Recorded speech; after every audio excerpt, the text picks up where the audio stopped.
Good morning. I'm Luke. I work for Mansfield City Schools, and I am a reenactor, and I am here to show how to make and assemble battle cartridges for the muskets that would have been used during this time period.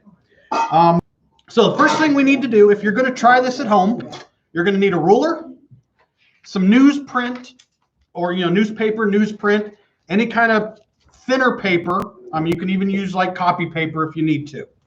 Because what you basically want to do is you want to have a shape that looks like this. So you want it to be, let me do it this way. So the long side, you want it to be about 5 inches. And the short side, you want it to be about 3 inches. So what you want to do, if you're making out your pattern, get your newsprint. And I would go across the bottom 3 inches, make your mark. Don't drop your ruler.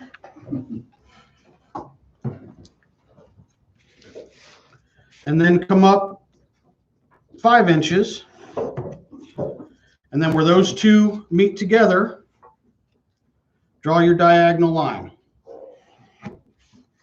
Okay, so basically what we are cutting out are shapes that look like this. So after you get them cut out, you're going to need a few different things. So this is out of leather, and you can make it out of cardboard or whatever. So if you do have cut a mold out, just lay it down on there, trace it out. I'll show you how I do it when I trace them out. Trace them out, take your scissors, and I don't know if this will go through all of it.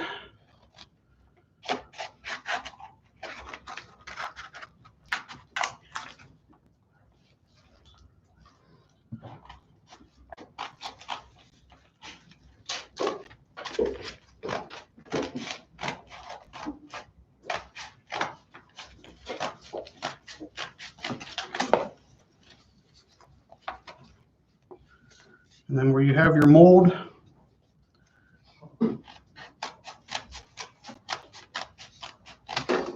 just cut them like that. And you end up with a whole stack of cartridge papers. So other things I use when I normally roll is I have a mold that I use to set after I have them rolled, I can put them in and then fill them individually. This is what a cartridge box actually looks like. So this is a block from inside of a cartridge box. So this cartridge box, and these are the cartridges. So they'd fit right in here. So this is basically what you are shooting for, is something like this. So Lou, for those that may not know what a cartridge is, what is a cartridge? Okay, I'm going to stand up. So, cameraman. So cartridges, the gun of the time would have been the Brown Bess. And instead of using, if you know anything about muzzle loaders, you got to load everything in through the barrel. This was just a faster way to load. Instead of putting the powder in, putting a ball in, and ramming it down, what you could do with the cartridges, they were almost like speed loaders, if you know what a speed loader is. So the cartridge already contains a ball, which I'm going to show you how to do, and then the rest of it is filled up with powder, and it's in a paper cartridge. So to load, all you would do is pull a cartridge out, tear the top off, dump the powder in, and then just shove the whole thing, ball, paper, and everything right down the barrel. So it made it a lot easier and quicker to load the smoothbore muskets. Thank you. Yes, and I do bring the best today just because I haven't carried it in a while. It's just heavy. So anyway, so the cartridges are made up of 3 components. So we have our paper. We need We need a bullet. And of course we need, and I'll pour a little bit in here. So that's what I brought that little tin for. So you can see the powder.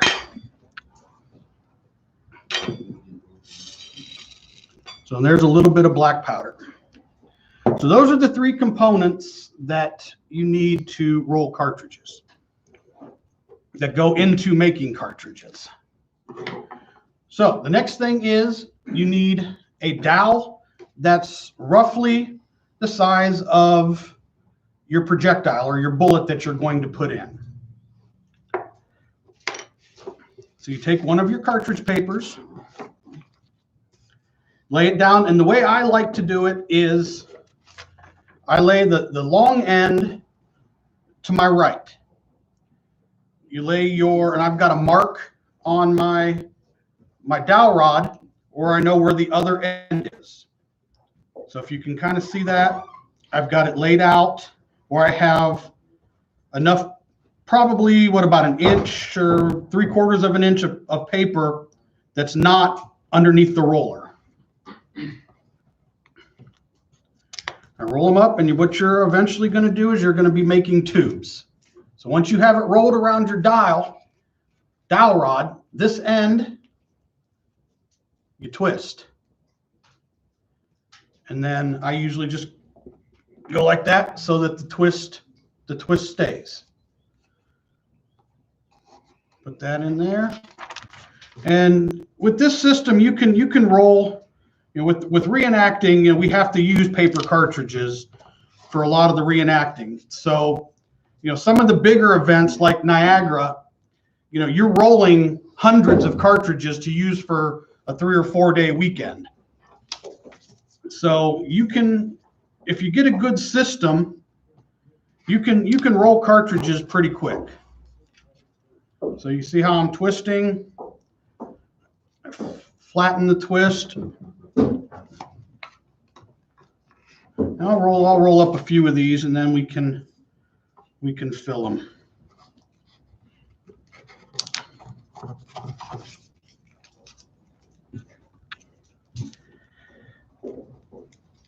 Where I get most of my cartridge paper, and this might sound kind of funny and modern or whatever, but all this paper that I get are those free real estate books that you can get at the front of Kroger's, or like at the grocery store. If you walk out, they're all those free real estate housing guides. They're made of good paper.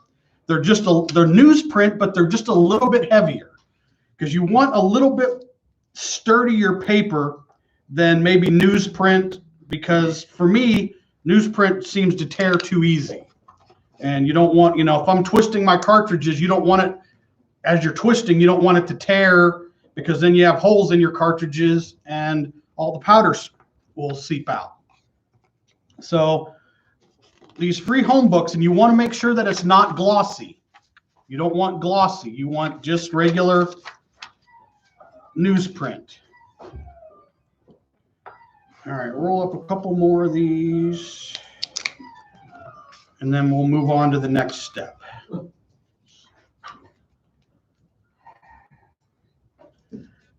Yes, we were going back in time. All right. So now that we have some cartridge tubes rolled, so you're gonna end up like this. As a reenactor, all we put inside of these are powder. But if you were rolling real cartridges, the first thing that you would do is you would take your round ball and you would drop round balls down each of these tubes. Now the next thing would be a powder measure. We use the more authentic one. I usually put about 90 grains in my cartridges, 90 grains of powder. So this little tube right here, when I pull the bottom of this out, when I pour powder in here, it will fill it up to the equivalent of 90 grains of powder. So you take your powder And grab this so I'm not spilling powder all over the place. And I want to fill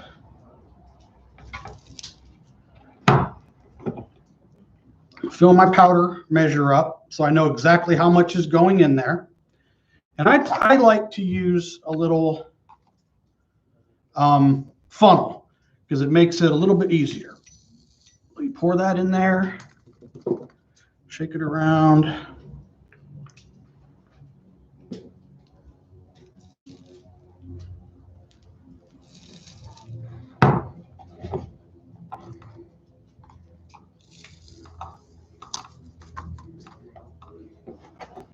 This is the tedious part, pouring the powder in.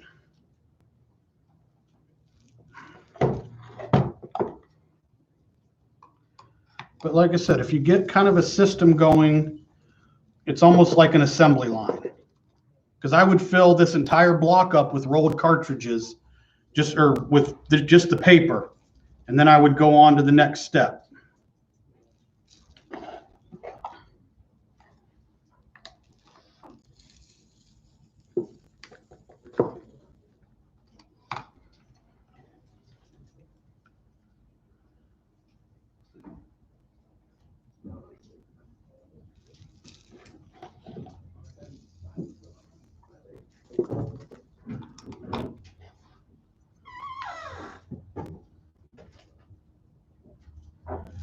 Now, chances are when we're done with this, I'm probably going to deconstruct these cartridges, take them apart. That way I don't have to worry about grabbing a live round if I'm going out to a reenactment somewhere, because that's the last thing you want to do is load a live round in your gun when you're at a reenactment. You know, most reenactments don't even allow you to have live rounds even in your bag, just for that purpose. I mean, it's a safety purpose. All right, so once we have our cartridges rolled, now remember, we have the round ball and then about this much powder on top of the cartridge. I like to find where the twist hits about halfway. So right in here where the twist of your cartridge comes about halfway is where I like to fold it flat and then bend it over and just tuck that little corner underneath there. So now you have one complete cartridge. So if you do this with all of them, kind of keeps the cartridge from, if you do happen to run or fall. I play a ranger. I do a lot of French and Indian War and American Revolution. And with the French and Indian War, you know, I'm dressed kind of ranger-ish, and we're always running through the woods. And more times than not, as you're running through the woods, you're going to trip, you're going to fall, you're going to roll, you're going to, you know, so it's always good to have your cartridges sealed so that if you do trip and fall, the cartridges aren't, your powder's not spilling all out of your cartridges. There's that little twist right there. And so that is that.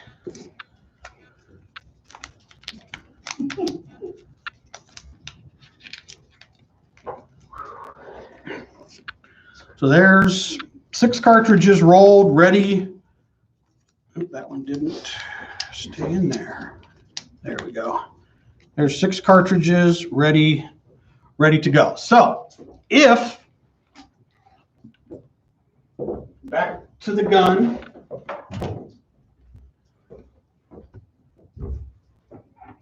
so the way I would wear these, set that there. So this is called a belly box. Belly box is basically just what it says.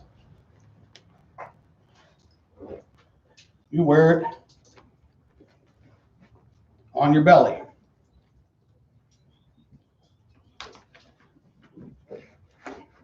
kind of right there. So with these cartridges we just rolled then, I'm gonna come over here a little bit so you can see. And no one go over that way for a second. I'm gonna sit like this. So the first thing, and the one thing that you have to know about fighting with these cartridges, to be in the military, you had to have two opposing teeth, which means you had to have two teeth in your mouth that met together. Okay, Kathleen, can you stay on that side? I don't want to swing. You don't want to shoot me? No, not shoot you. I just don't want to swing the gun right in your face. So you had to have two opposing teeth in your mouth because these cartridges you had to bite and tear. So you can't, if you didn't have teeth in your mouth, you can't gum these open. That kind of doesn't work if you don't have teeth in your mouth. Because if the powder gets wet from your slobber, it's not going to go off real good. So you pull your cartridge out. I usually flip the tab up that I had folded. Put it in your mouth. Bob. So the first thing you do with the cartridge is you'd fill the pan up. Okay, so you put powder right here in the pan, and I'm not going to do it in here, but you'd fill the pan up, close the frizzen down.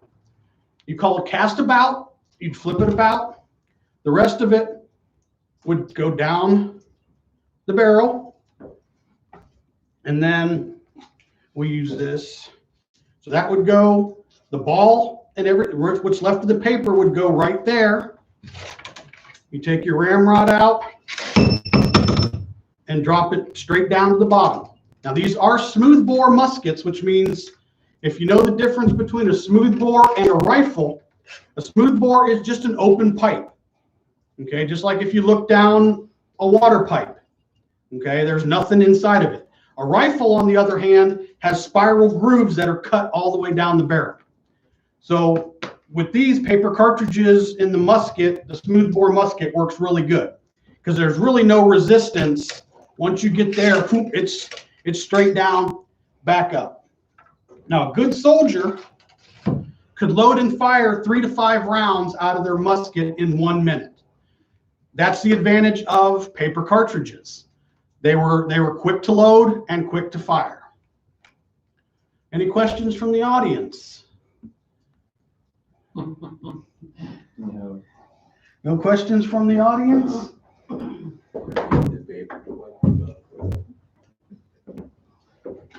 All right, so once again, if you were going to make these at home, we will look at some of the pieces parts then. Of course, you got to have your powder in there. They could use. Yeah, if you wanted to try this at home and be safe, since you don't have black powder, coffee grounds or just even unroasted coffee, that would work. Sand would work. You could even, if you really, really wanted to, I've seen them rolled with rice. If you had just dry rice, you don't want wet rice. You just want, big thing of dry rice in front of you. Roll up your cartridges. If you know how to make dough balls, whatever size your dowel rod is, roll up some clay or some dough balls about that size.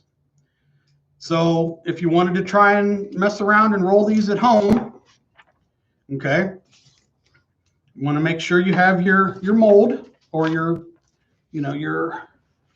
mold made up. So once again, this side is about 5 inches. This side is about 3 inches. And then you just draw your diagonal from them, and then you can cut them out and make yourself a mold. Keep it facing to the right, how I like to do it. Now, you don't have to mark your dowel. I just do because I roll thousands of cartridges a year. But when you roll it, make sure you have about 1 inch or 3/4 of an inch.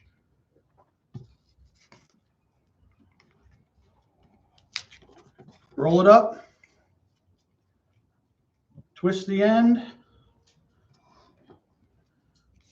and there you got your tube.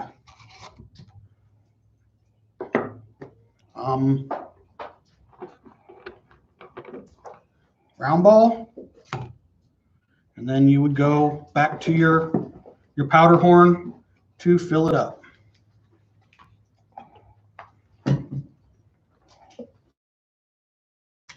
Thank you very much. Any questions, please contact Mr. Von Camp. he will answer questions for you because he knows how to roll cartridges too. Somewhat. Somewhat. Thank you. We are going to go live outside now, and we're going to meet the shingle maker so we can make some cedar shingles for our roof of the cabin.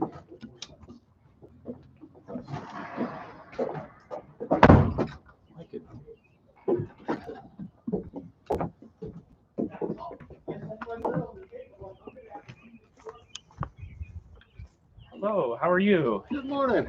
Just fine. So tell us a little bit about what you're doing here and how you do it. Okay, we're making roof shingles, and they're made out of white oak. And if you look down this way, what we do is we start. This would be the bottom of the roof. These are all the blockhouse is all covered with about 3,000 of these white oak shingles, all split right here in the park. So obviously we cover about a third of the shingle, overlapping our gaps, and we just keep working up the roof and until it's all covered. And these shingles will last 20, 25 years. There obviously was a quality roof put on the blockhouse at the time because we have records of them putting new floors in when they converted to a courthouse and jail, but not the roof. So when it was constructed, it must have had a watertight roof. Well, when you say an oak shingle, oak is a pretty hard wood. It is. So that makes a lot of sense. And the white oak has a very small grain to it, real tight. How we do this, obviously we start originally with a round oak log cut to about 18 to 20 inches. And out of that, we start splitting it in half. We would split it this way and then quarters and just keep going down half by half till we got some pieces out. And then we take an instrument called a froe. And it's simply a metal blade with a handle. And we trim off the sapwood or the bark.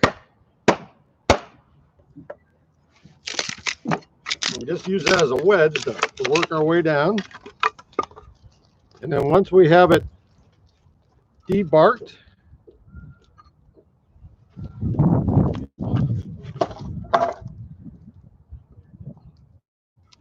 we take and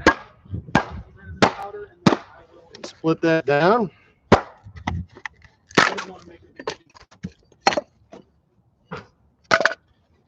And we just keep splitting them again until we get down to about 3/4 of an inch.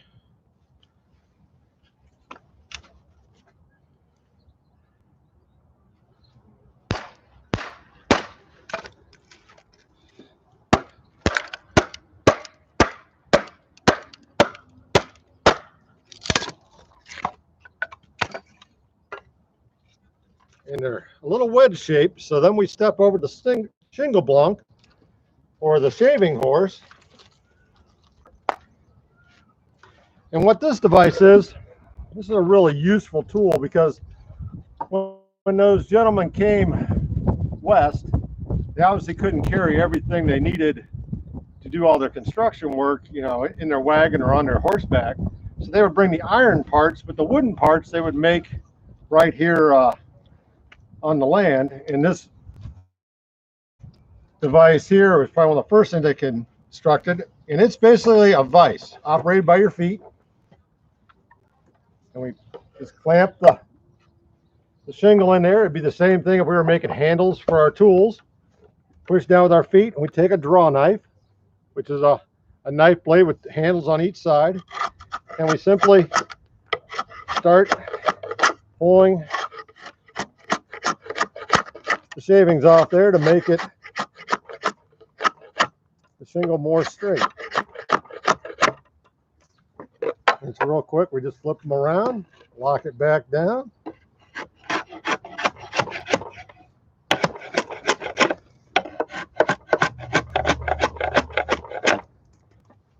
And And we just do that until our shingle is relatively straight.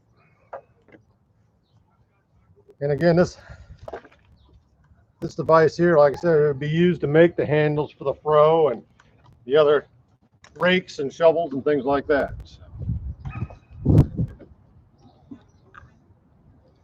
Got a couple other things over here. Again, they would construct on site. The first one here is a level, and then a square, and those are all done with tools on site. They wouldn't bring those. They would make them right here. How sharp are those draw knives that you're using? The draw knives are just as sharp as anybody's knife. The sharper they are, the more they will cut. Now the froe is a wedge, so it's not sharp at all because it's designed to split the yoke. What else would they have used the draw horse for? Again, we would have been making a lot of our handles for our rakes, or even like the handle for the froe. We'd start out with a piece of wood that had bark and stuff on it. We just lock it in and then clamp it down, and we can turn a round handle real quick and easy.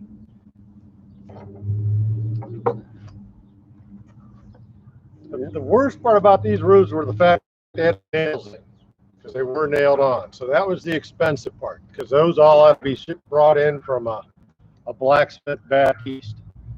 So that was, other than that, the whole roof structure would be constructed from materials they'd find on site. You might want to add that all the shingles on that blockhouse were done on this device right here that Kevin's made. Yeah, we spent the summer they built that. We spent all summer splitting with our oak logs and making billets, and there were about 3,000 shingles on that roof. And they've now been on there for about 12 years and holding up and keeping the water out just fine. So. Well, thank you very much, Kevin. And this will conclude this edition